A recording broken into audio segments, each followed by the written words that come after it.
Welcome to my video. Perkenalkan, nama saya Aditya. Perkenalkan, nama aku Gilang Ramadan Pratama Zahid. Hai, perkenalkan nama saya Najla Syifa Nisrina. Halo, perkenalkan nama saya Mita Nuralia. Halo, perkenalkan nama saya Azhara Balkis Salsabila.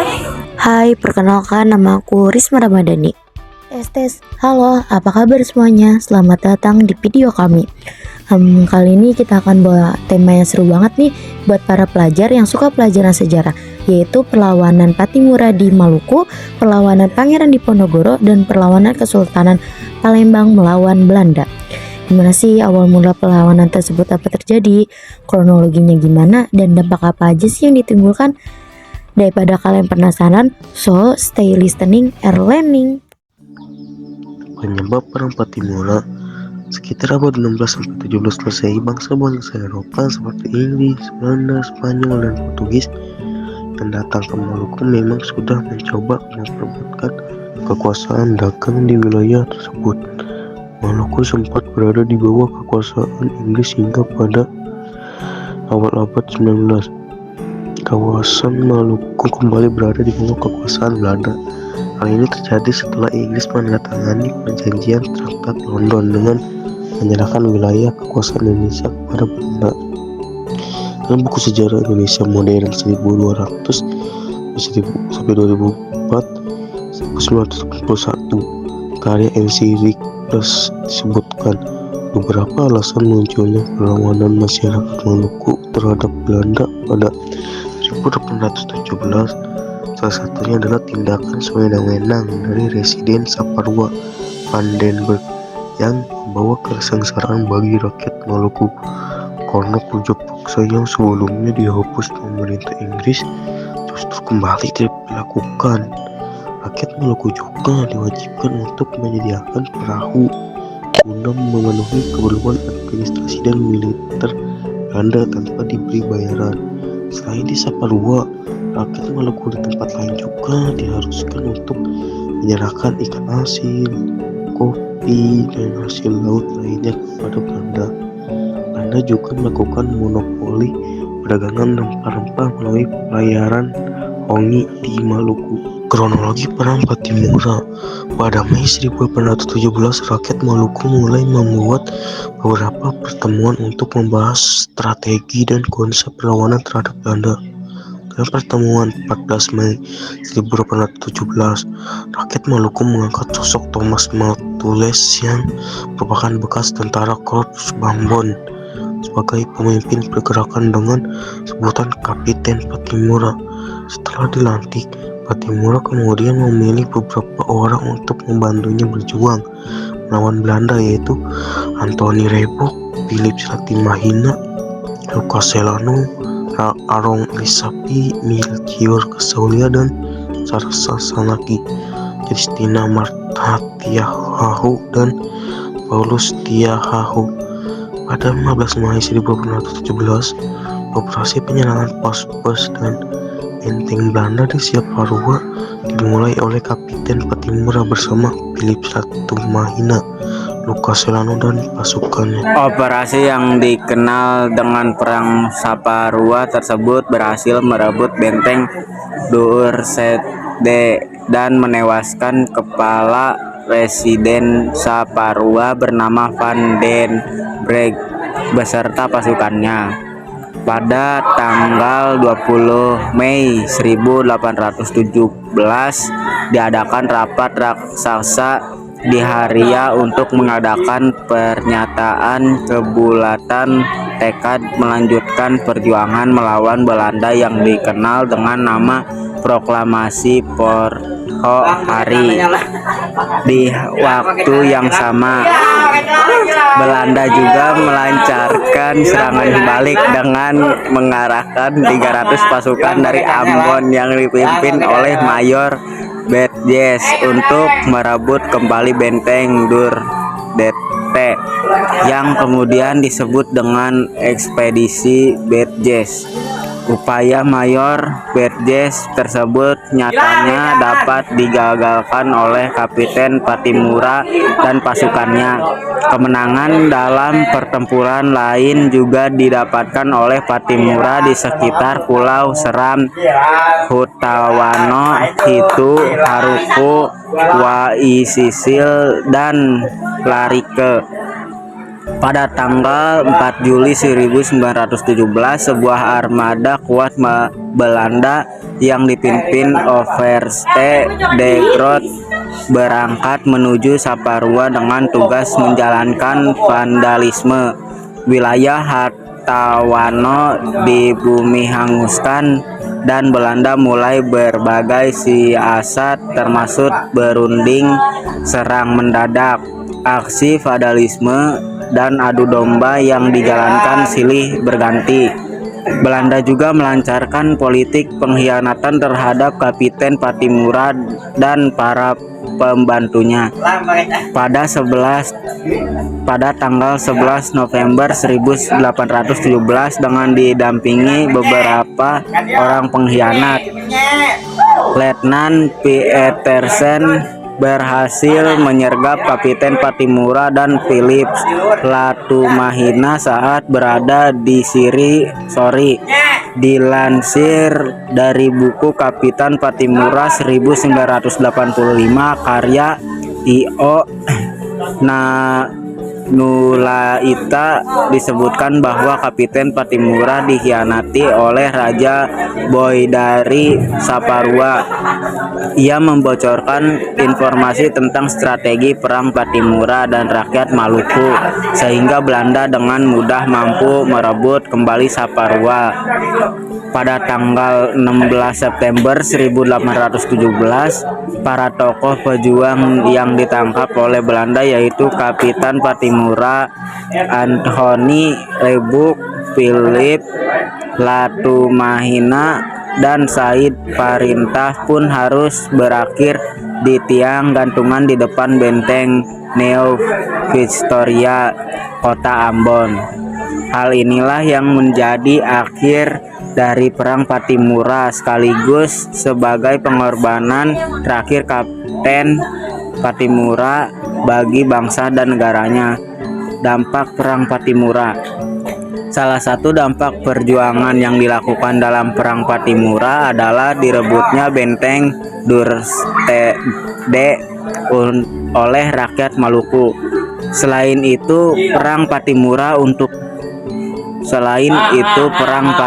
juga telah berhasil menyatukan dan mengorbankan semangat perjuangan rakyat Maluku terhadap penindasan yang dilakukan oleh pemerintah kolonial Belanda. Walau begitu, pasca perang Patimura berakhir, maka kedudukan Belanda di Maluku semakin kuat dan semakin bersikap sewenang-wenang, sehingga rakyat semakin sengsara. Sementara dari peristiwa bersejarah ini, untuk mengenang jasa Kapitan Patimura kemudian ditetapkan sebagai pahlawan nasional oleh pemerintah Republik Indonesia. Kapitan Patimura telah bersikap gagah berani menuntut keadilan dan berusaha membawa kembali kemakmuran ke tangan rakyat Maluku hingga akhir hayatnya. Selanjutnya, kita akan membahas perlawanan yang dilakukan oleh Pangeran Diponegoro terhadap pemerintah kolonial Belanda menjadi salah satu catatan sejarah yang dikenal dengan sebutan Perang Diponegoro. Perang Diponegoro juga menjadi satu pertempuran terbesar yang pernah dialami oleh Belanda selama masa pendukungannya di Indonesia. Penyebab Perang Diponegoro atau Perang Jawa adalah sikap Pangeran Diponegoro yang tidak menyetujui campur tangan Belanda dalam urusan kerajaan. Di sisi lain, kerajaan seakan tidak berdaya menghadapi campur tangan politik pemerintah kolonial. Namun kalangan keraton justru hidup mewah dan tidak memperdulikan penderitaan rakyat. Kondisi para petani lokal menderita akibat penyalahgunaan penyewaan tanah juga menjadi salah satu faktor yang membuat Pangeran Diponegoro geram. Kekecewaan Pangeran Diponegoro memuncak ketika Patih Danureja atas pemerintah Belanda memasang tonggak-tonggak untuk membuat rel kereta api melewati makam leluhurnya. Pangeran Diponegoro yang muak dengan sikap Belanda kemudian menciptakan sebuah gerakan perlawanan dan menyatakan sikap perang. Kronologi Perang Diponegoro berlangsung selama 5 tahun, yaitu dari tahun 1925 hingga tahun 1830. Hal ini bermula dari peristiwa pada 20 Juli 1925, di mana pihak istana mengutus 2 bupati keraton senior yang memimpin pasukan Jawa Belanda untuk menangkap Pangeran Diponegoro dan mengkubumi di Tegalrejo. Saat itu, Pangeran Diponegoro dan sebagian besar pengikutnya berhasil lolos, namun kediamannya di Tegalrejo habis dibakar. Pangeran Diponegoro bergerak ke barat hingga ke Gua Selarong di Dusun Kentolan Lor, Gua Sari, Pajangan, Bantul sebagai markas besarnya. Perang Diponegoro melibatkan berbagai kalangan, mulai dari kaum petani hingga golongan priai yang menyumbangkan uang dan barang-barang berharga lainnya sebagai dana perang. Kaum pribumi terlibat dengan berbekal semangat sadumuk bathu senyari bumi ditohi tekan pati, yang berarti sejari kepala sejengkal tanah dibela sampai mati. Dalam perjuangan ini, Pangeran Diponegoro tidak sendiri, namun dibantu Kyai Mojo yang juga menjadi pemimpin spiritual pemberontakan. Pangeran Diponegoro juga berkoordinasi dengan ISKS, Pakubuwono VI serta Raden Tumenggung Prawirodidoyo Bupati Gagatan. Hanya dalam waktu 3 minggu setelah penyerbuan Tegalrejo, pasukan Diponegoro sudah bisa melakukan penyerangan dan berhasil menduduki Keraton Yogyakarta. Keberhasilan ini disusul dengan kemenangan di beberapa daerah pada tahun-tahun awal berkobarnya Perang Diponegoro. Pergerakan pun meluas ke daerah Banyumas, Kedu, Pekalongan, Semarang, dan Rembang. Kemudian ke arah timur mencapai Madiun, Magetan, Kediri, dan sekitarnya. Melalui gerakan perlawanan yang dicetuskan Pangeran Diponegoro disebut mampu menggerakkan kekuatan di seluruh Jawa. Selama perang, Pangeran Diponegoro menerapkan strategi perang gerilya dan perang atrisi atau penjemuan. Pada puncak peperangan di tahun 1827, Belanda mengerahkan lebih dari 23.000 orang serdadu yang menjadi suatu hal yang belum pernah terjadi sebelumnya. Bagi Belanda, Perang Diponegoro adalah perang terbuka dengan menggerakkan berbagai jenis pasukan mulai dari pasukan infanteri, kavaleri, dan artileri yang berlangsung dengan sengit. Di tahun yang sama, pasukan Belanda melakukan penyerangan terhadap Diponegoro dengan menggunakan sistem benteng sehingga pasukan Diponegoro terjepit. Pada tahun 1829, Kyai Mojo ditangkap penyusul, kemudian Pangeran Mangkubumi dan Alibasa Setot Prawirodirjo menyerahkan diri kepada Belanda. Bahkan pada 21 September 1829, Belanda sempat membuat sayembara dengan hadiah sebesar 50.000 gulden beserta tanah dan penghormatan bagi siapa saja yang dapat menangkap Pangeran Diponegoro hidup atau mati. Pada 16 Februari 1830, memperhatikan posisinya yang lemah, akhirnya Pangeran Diponegoro setuju untuk bertemu dengan utusan Jenderal de Kock yakni Kolonel Jean Baptiste Clarence pada 20 Februari 1830. Pertemuan antara kedua belah pihak tidak menghasilkan kesepakatan dan Pangeran Diponegoro menyatakan ingin bertemu langsung dengan Jenderal de Kock. Walau pertemuan dengan Jenderal de Kock terjadi beberapa kali, namun mata-mata yang ditanamkan di kesatuan Diponegoro melaporkan bahwa Pangeran Diponegoro tetap bersikeras mendapatkan pengakuan Belanda sebagai Sultan Jawa bagian selatan. Akhirnya pada 25 Maret 1830, Jenderal de Kock memerintahkan Letnan Kolonel Louis de Varens dan Mayor A.V. Millers untuk mempersiapkan perlengkapan militer dan merencanakan penangkapan Diponegoro. Pada tanggal 28 Maret 1830, Jenderal de Kock berhasil menjepit pasukan Diponegoro di Magelang. Pada akhirnya setelah pengkhianatan tersebut, Pangeran Diponegoro menyatakan bersedia menyerahkan diri dengan syarat sisa pengikutnya dilepaskan. Penyerahan diri Pangeran Diponegoro pun menandai berakhirnya Perang Diponegoro atau Perang Jawa pada tahun 1830. Setelah ditangkap di Magelang, Pangeran Diponegoro sempat diasingkan di gedung Karesidenan Semarang yang berada di Ungaran sebelum dibawa ke Batavia pada 5 April 1830 dengan menggunakan kapal Volux. Pangeran Diponegoro tiba di Batavia pada 11 Maret 1830 dan ditawan di Sadhuis atau Gedung Museum Fathahillah. Dari Batavia, Pangeran Diponegoro kemudian dipindahkan ke Manado pada 30 April 1830 dan tiba pada 3 Mei 1830 untuk kemudian ditawan di Benteng New Amsterdam pada 1834. Pangeran Diponegoro dipindahkan ke Makassar dan terus diasingkan hingga wafat di Benteng Rotterdam tanggal 8 Januari 1855. Perang Diponegoro terjadi selama 5 tahun dan menimbulkan dampak yang sangat besar. Berikut ini beberapa dampak Perang Diponegoro. 1. Menelan korban tewas sebanyak 200.000 jiwa penduduk Jawa. Kedua, menelan korban tewas di pihak Belanda berjumlah 8.000 tentara Belanda dan 7.000 serdadu pribumi. 3. Kekalahan Pangeran Diponegoro menegaskan penguasaan Belanda atas Pulau Jawa. Keempat, Raja dan Bupati Jawa tunduk kepada Belanda. Selanjutnya, perlawanan Kesultanan Palembang 1804 sampai 1821.